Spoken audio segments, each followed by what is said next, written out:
Hello दोस्तों, जय हिंद। कैसे हो? तो दोस्तों मैं आज आ चुका हूँ अम्मा के पास। इनके लिए मैं आज खाना लेके आया था। अम्मा कूड़े बीनने का काम करती है और भाई इनके पास एक ही छोटी बेटी रहती है जो इनकी बेटी की बेटी है।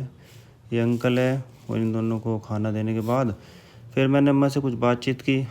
अम्मा ने मुझे बोला, बेटा अब सर्दी होने लगी है रात में, तो मुझे कुछ चाहिए रजाई। तो अब देखो मैं अम्मा के लिए क्या सरप्राइज़ लाया हूँ। देखिए, मैं अम्मा के लिए एक रजाई और एक चादर बिछाने के लिए लाया हूँ। अम्मा देखकर बहुत खुश हुई। भाई रात के टाइम मुझे मौका मिला लाने का तो मैं रजाई ले आया हूँ। अब देखिए, रजाई देने के बाद अम्मा का आशीर्वाद लिया फिर मैंने, और ये एक बच्ची के लिए इसके चिप्स और बिस्किट लेकर आया था। अम्मा से आशीर्वाद लेने के बाद मुझे फिर अब घर जाना है। और भाई घर के लिए मैं निकल चुका हूँ यहाँ से। ये देखिए, रास्ते में मुझे कुछ बेचारे बैठाए दिखाई दिए, तो मैंने सोचा इनके लिए कुछ खाने के ले लूँ। तो वहाँ पर ब्रेड पकौड़ा था, आसपास और कुछ था नहीं।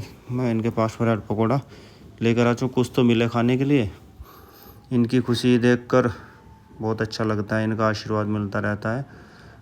अम्मा बहुत परेशान थी, इनका बेटा था वो बीमार था, तो इनको भी मैंने ब्रेड पकौड़ा दिया। और भाई ब्रेड पकौड़ा देने के बाद अब इन सबका आशीर्वाद मिलता रहेगा और आप लोगों का प्यार मिलता रहे। और इनका आशीर्वाद ले लिया मैंने। आशीर्वाद लेने के बाद फिर मैं यहाँ से चल चुका हूँ। रास्ते में मुझे एक अम्मा दिखाई दी फिर घर के पास, तो अम्मा से मैं अब देखो बातचीत करने गया हूँ। तो अम्मा बोली, बेटा कूड़ा बीनती हूँ और घर पर 4 बच्चे हैं। वही मैंने देखा रात के टाइम में बेचारी अम्मा कितना मेहनत कर रही है।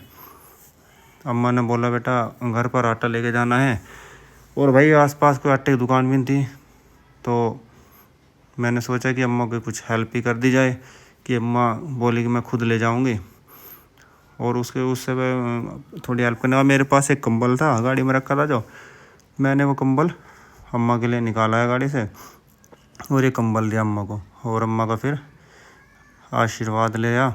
आशीर्वाद लेने के बाद दोस्तों